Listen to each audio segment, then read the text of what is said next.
तो आज के इस वीडियो में मैं आपको बताऊंगा वर्ब के 5 फॉर्म जो होते हैं उनका नाम।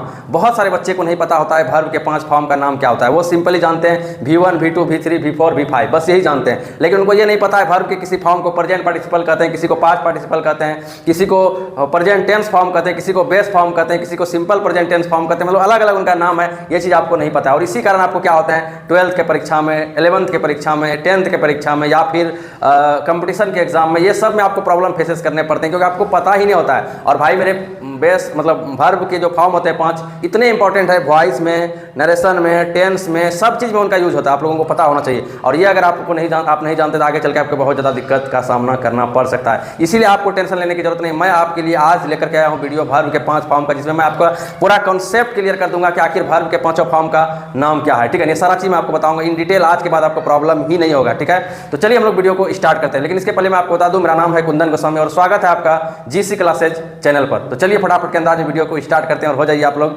रेडी। तो मैं आपको बता दूं कि जो वर्ब के आपको पता है जो वर्ब होते हैं उनके 5 फॉर्म होते हैं, ये सबको पता है। V1, V2, V3, V4, V5, यही तो आपको ही पता है ना, इसके अलावा कुछ नहीं पता। लेकिन आज आप जरूर जानिएगा कि 5 नाम क्या है। तो देखिए मेरे दोस्त, सबसे पहले जो होता है आपका V1, तो V1 को हम लोग बोलते हैं बेस फॉर्म। कहीं भी अगर आपको बोल दिया जाए कि बेस फॉर्म लिखो तो लिख के बैठ जाइएगा, टेंशन नहीं लीजिएगा। क्या लिख दीजिएगा? V1। अगर आपको कहे प्रेजेंट टेंस फॉर्म लिखो तो V1 ही लिखना है, टेंशन काहे लेते हैं आप, V1 ही लिखना है। ठीक है, अथवा सिंपल फॉर्म कहे लिखने के लिए तो भी आपको V1 ही लिखना है। इसके अतिरिक्त इसको प्लुरल फॉर्म भी कहते हैं। चलिए इस जगह हम लिख देते हैं, ठीक है ना। प्लुरल वर्ब फॉर्म भी इसको कहते हैं। क्या कहते हैं? Plural verb form. अगर आपको बोला जाए कि प्लुरल वर्ब फॉर्म लिखो तो भी आपको V1 ही लिखना, याद रखिएगा। प्लुरल वर्ब भी इसको बोलते हैं, प्लुरल वर्ब फॉर्म। ठीक है, अब देखिए यहाँ पर एग्जाम्पल में गो हो गया, डू हो गया, रीड हो गया, सिंग हो गया, ईट हो गया।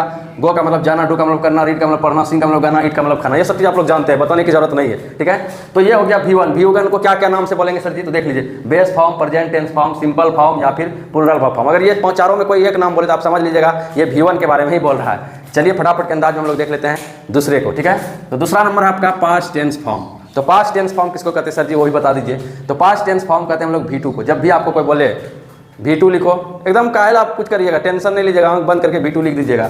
मतलब पास्ट टेंस फॉर्म बोले लिखने के लिए V2 लिख दीजिएगा। V2 में देखिए, गो का अगर आप V2 बनाइएगा तो वेंट होगा, थोड़ा ध्यान दीजिए। गो का यदि बनाइएगा तो क्या होगा? वेंट होगा। और डू का क्या हो जाएगा? डीड हो जाएगा। रीड का, अब सर जी रीडे लिखा है, यहाँ भी रीड लिखा है तो इसको पढ़ना है रेड, भले ही रीड लिखा हुआ है। V2 में क्या पढ़ना है? रेड पढ़ना है। उसी तरह से सिंग है, ये इसका क्या हो जाएगा? सेंग, SNG सेंग। और ईट का क्या हो जाएगा? एट। तो इस तरह से आपने देखा कि V2 को क्या बोलेंगे सर जी? तो present tense, sorry past tense form. यदि आपको बोला जाए पास्ट टेंस फॉर्म लिखे मतलब V2 लिखना है, याद रखिएगा।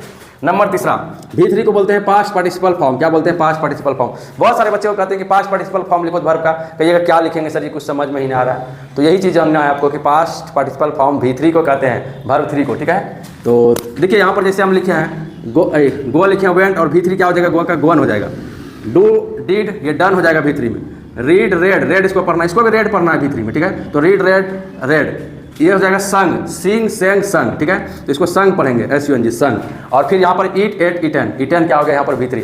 तो फाइनली आपने सीखा कि पास्ट पार्टिसिपल किसको कहेंगे? V3 को कहेंगे सर जी, V3 को। आज से नहीं भूलिए, कहीं पर वॉइस नरेशन, कहीं पर पास्ट पार्टिसिपल लिखा हुआ हो, एकदम बेहिचक बोलिएगा तुम V3 हो। ठीक है, अगले नंबर चलते हैं सर, चौथा नंबर फॉर्म की ओर। ठीक है, तीसरा नंबर तो हो गया, इसको बोलते हैं प्रेजेंट पार्टिसिपल फॉर्म। जब भी आपको कोई कह दे, समझ रहे हैं बाबू, अगर कोई आपको कह दे कि प्रेजेंट पार्टिसिपल फॉर्म लिखो तो आप V4 लिख करके बैठ जाइएगा, टेंशन काहे लिखिएगा, बोलिएगा टेंशन नहीं लेना है, बोलिए कुंदन सर सिखाए हैं। ठीक है, तो आप क्या करिएगा? V4 लिख करके बैठिए। सर V4 लिखेंगे कैसे?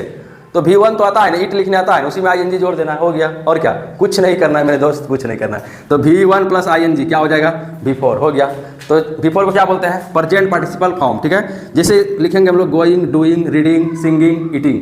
देखिए, गो के साथ ING लगा दिए गोइंग, डू के साथ ING लगा दिए डूइंग, रीड के साथ ING लगा दिए रीडिंग, सिंग के साथ ING लगा दिए सिंगिंग, ईट के साथ ING लगा दिए ईटिंग। ठीक है, तो इस तरह से क्या हो गया? वर्ब का चौथा फॉर्म। और चौथा फॉर्म को हम लोग फाइनली क्या बोलते हैं? Present participle form. अब सर अंतिम फॉर्म है 5वां नंबर फॉर्म। इंतजार कीजिए और देखिए। ठीक है, 5वां नंबर फॉर्म को आपको हर चीज़ आज सिखाएंगे। इंग्लिश में अगर आपको कुछ सीखना है तो जरूर आप इस चैनल को सब्सक्राइब कर लीजिएगा और मेरे हेल्प के लिए थोड़ा अपने दोस्तों को भी शेयर जरूर कर दीजिएगा।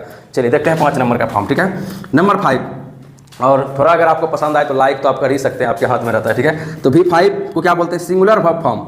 अगर आपको कोई पूछे कि सिंगुलर वर्ब फॉर्म लिखो तो V5 लिख करके बैठ जाइएगा। सर V5 कैसे बनता है? बता रहे, टेंशन मत लीजिए। ठीक है, तो सिंगुलर वर्ब फॉर्म हो गया।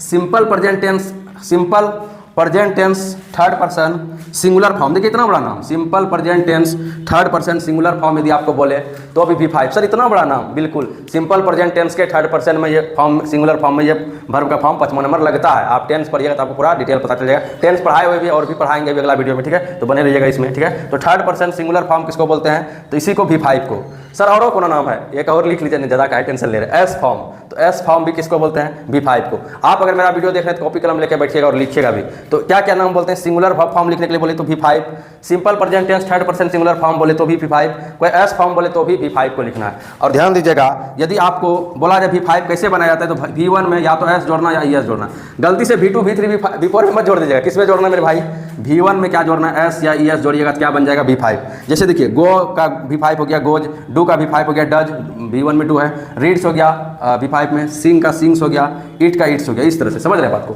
कहने का मतलब यहाँ पर यह है कि हमने क्या देखा कि 5 फॉर्म इस तरह से वर्ब में जब एस या एस लगाएंगे तो ये सिंगुलर बन जाता है। वर्ब का उल्टा कंडीशन है, इसके बारे में हम डिटेल वीडियो बनाए कि वर्ब जो गो है वो प्लुरल है, उसमें जब एस या एस लग गया तो सिंगुलर बन जाता है। वही नाउन का उल्टा कंडीशन होता है, नाउन में एस या एस जोड़िएगा प्लुरल बनेगा, लेकिन वर्ब में जब एस या एस जोड़िएगा सिंगुलर बनेगा। यही चीज़ ना बच्चा कंफ्यूजन देता है, सर इसको आप सिंगुलर कैसे बोल दिया, एस तो लगा हुआ है इसमें, लेकिन नहीं मेरे भाई ये उल्टा होता है इसका कंडीशन, ठीक है। मैं पूरा इसके बारे में आपको डिटेल से समझा चुका हूँ, ठीक है।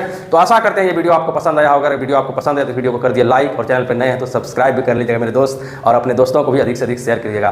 तो मिलते हैं अगले वीडियो में किसी नए टॉपिक के साथ, तब तक अपना ख्याल रखिएगा। जय हिंद, जय भारत।